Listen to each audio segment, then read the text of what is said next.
Suck it up. I hate the term emotional resilience. The premise behind it is, well, other than being overly complicated, a necessary part of modern existence. But the term, every time I hear it, I want to vomit. The term creates an air of unnecessary complication in the process of managing your mental health.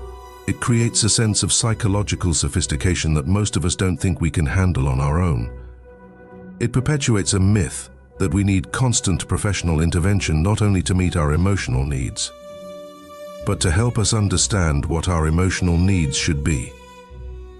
It obfuscates the fact that no matter how many psychological principles we know, no matter how many classes we attend, no matter how many webinars we log into, and no matter how many therapy sessions we cry through, we are all eventually going to have to do the hard mental and emotional work of accepting that something bad might, or did happen, then make a conscious choice to carry on with our lives in spite of that bad thing. And yes, that means getting out of bed when you don't feel like it. It means smiling and being polite when you would rather curl into a fetal position and hide under a rock. It means forcing yourself to complete a task when you find no motivation, reward, or anything remotely resembling joy in the process. It means letting the past stay in the past and letting the future stay in the future, so you can focus on today.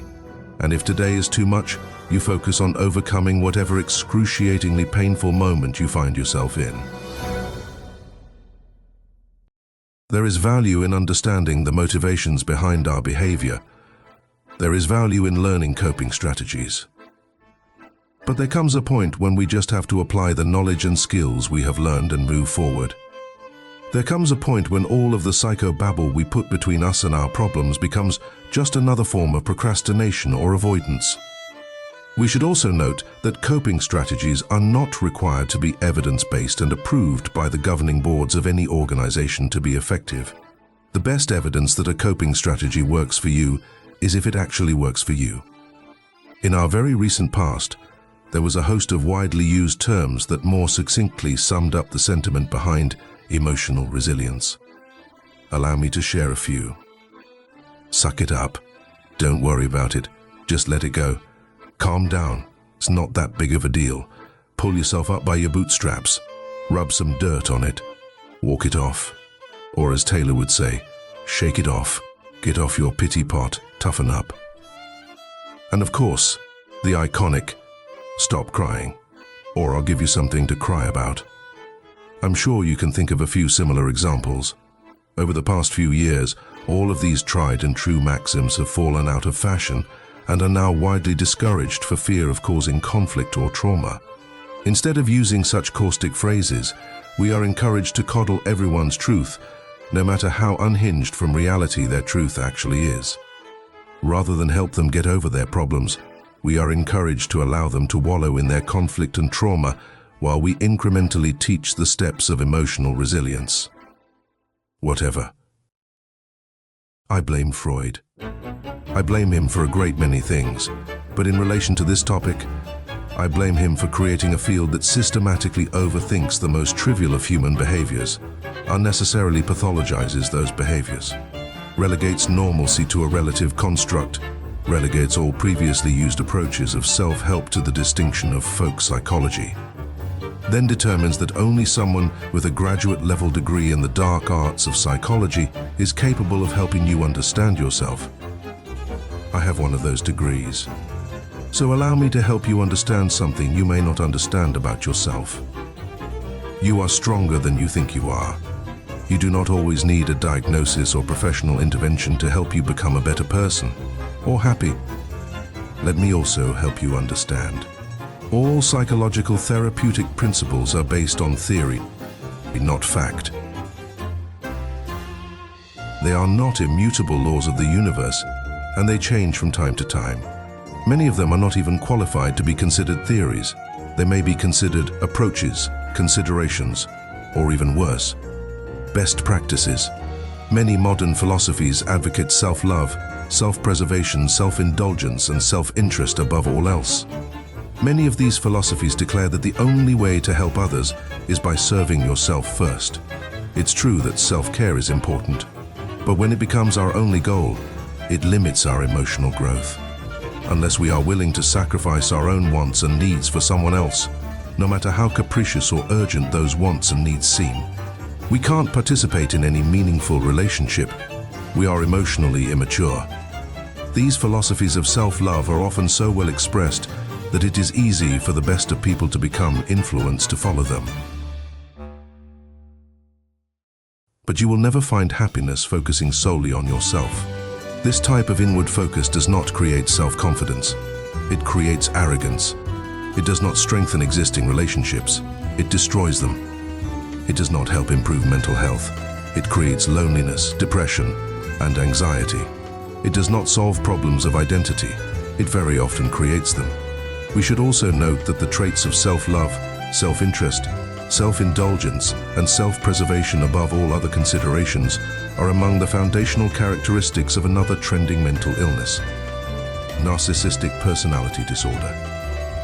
Beyond any psychological condition, these traits are the defining characteristics of the word narcissism. Look, I know it's hard to care about other people when there's so many things that you want and need. When you sacrifice your own will and desires for someone else, it may sometimes feel like a part of you is literally dying. I get it. The people who love you most get it, because they've been through it and they've seen the other side. They know you're not dying. You are growing. You are experiencing the elemental process of becoming emotionally resilient. When we help others, we may not get everything we want, but we get what we need. As a matter of fact, helping others is the best way to learn what we really need.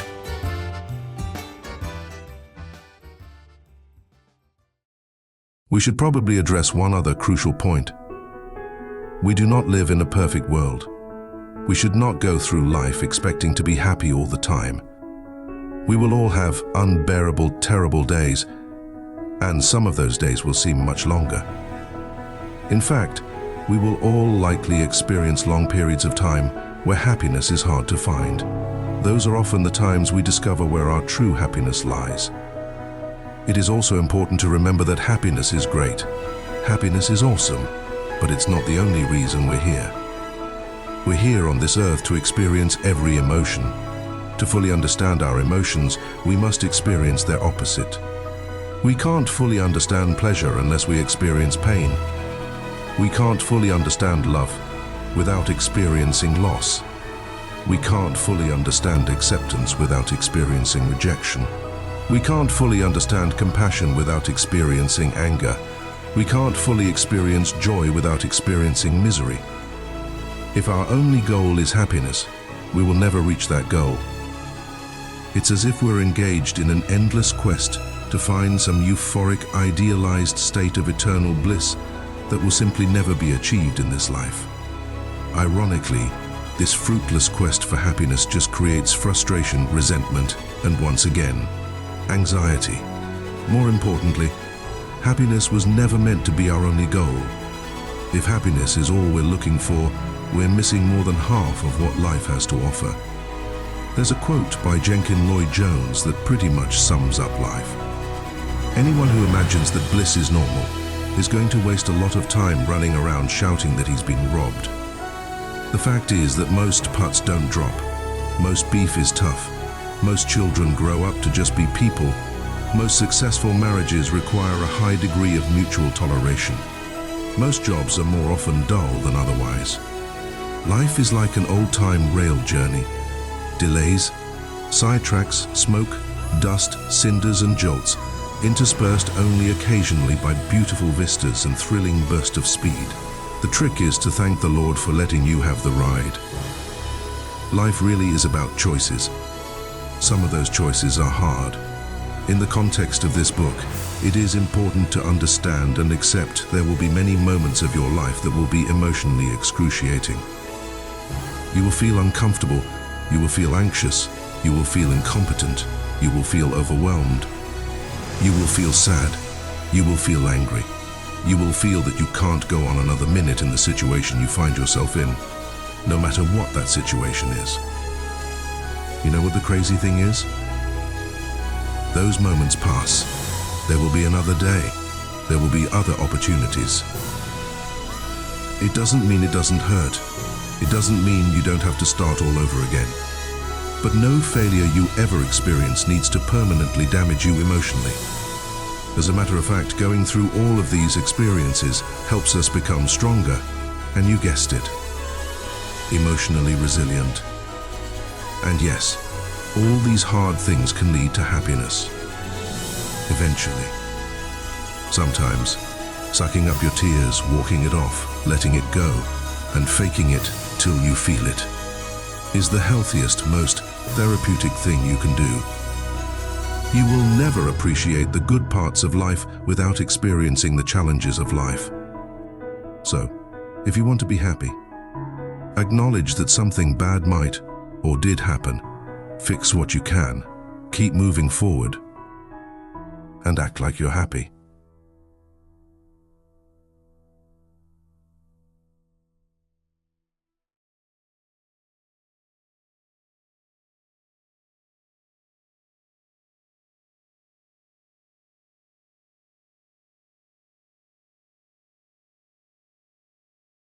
Are you still here? We're done. Go on. Go act like you're happy. Okay, I get it. Put the book down. Go act like you're happy somewhere else.